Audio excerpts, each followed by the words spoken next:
Good morning mga ka-showbiz. Ito na ang ating latest update para sa Barda sa araw na ito.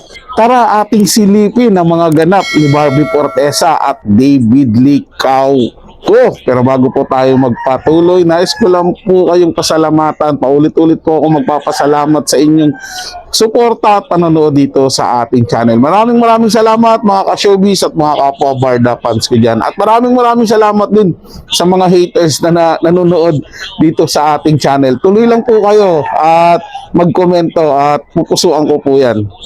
Kaya naman kung hindi ka pa nakapag-subscribe dito sa ating channel, ano pang hinihintay mo? Mag-subscribe na at i-hit ang notification bell para laging mauna ka sa mga bagong balitang showbiz. Panoorin at pakinggan ang buong detalye at ikaw na ang humusga. Barbie Fortesa update. Ay kumain sa labas sila Barbie kasama niya ang kanyang parents. Ayan, Happy Father's Day kay Daddy Tony. Saka to IG store ni Barbie. Nanood siya ng movie ng Obsession. Ng food trip ni Barbie. Diyan sa Sinihan. Diyan sa Ayala Mall.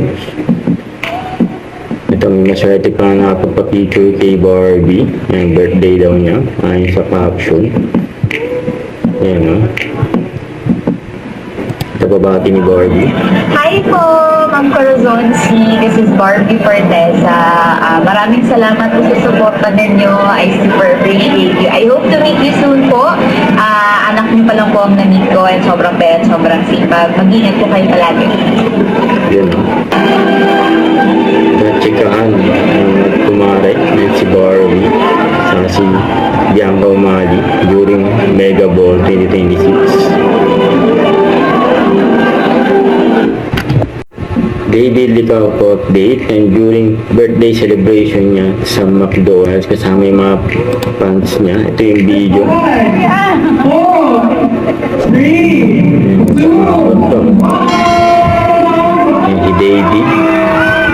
Ayan masaya yung mga fans ni David. Ayan, kasama nila siyempre ang kanyang idol na si David Licauco, pambansang Ginoo.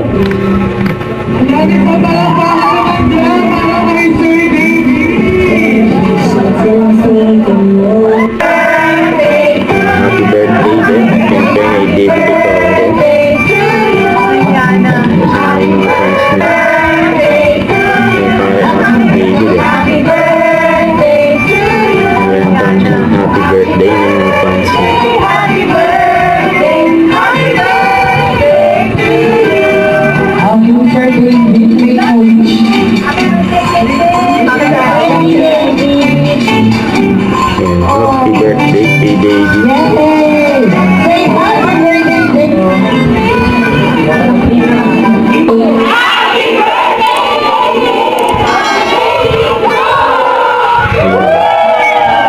David True.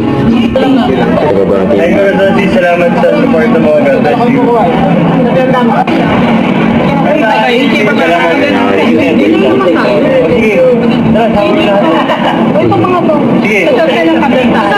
Para may gas yung ano. Ganda po si David. Okay ng driver. Yan, okay ng driver.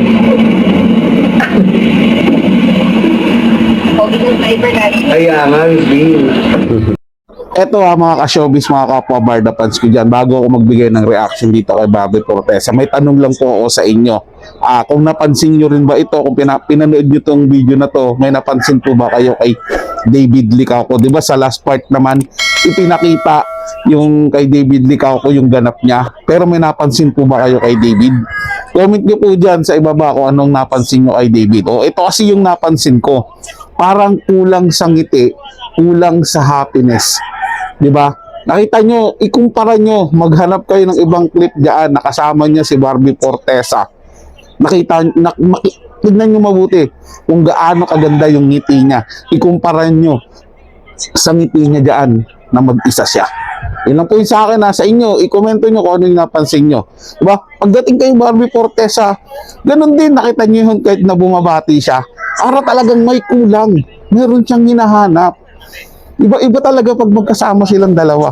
Mga ka-showbiz, mga kapwa Barda fans ko dyan. Sabihin natin, sige, masaya sila. Pero mayroon talagang bahagi sa buhay nila, sa puso nila, na may kulang. Iba talaga mga ka-showbiz, mga kapwa barda fans ko dyan, pag magkasama silang dalawa. At doon naman sa issue na sinasabi nila, kasi ang dami talaga lumalabas na issue na may tampuhan o may alitan daw sina David at Barbie, kaya nga magkukwit na daw si Barbie. O ayun na, sumagot naman si Barbie, di ba? Ginawan din natin ng reaction, sinabi niya hindi naman daw siya magkukwit. Ito naman sunod gagawa natin yung kay David. Kasi nilinaw ni David naman na walang ganun, wala namang alitan sa kanilang dalawa. Hindi sila magkasama ngayon dahil hiwalay nga yung mga proyekto nila, ay may alitan na po sila. Mga ka-showbiz, mga kapwa-barda fans ko dyan. So masyado lang tayo sinisira ng mga haters. Sabagay, kahit naman anong gawin nila dyan kaya maganda o pangit, same pa rin ang sasabihin ng mga yan. Kaya given yan sa kanila. Basta tayo mga ka-showbiz, mga kapwa-barda fans ko dyan, tuloy lang tayo sa pagsuporta. Kaya lahat ng naiisip nyo sa loobin, damdamin o shoutout man yan, ilagay sa ating comment section. Pag-usapan natin yan at syempre pupusuan ko po yan. Para sa mga bagong balitang showbiz, ugaliin tumutok dito sa ating channel at mag-subscribe at i-hit ang notification bell para laging mauna ka sa mga bagong balitang showbiz.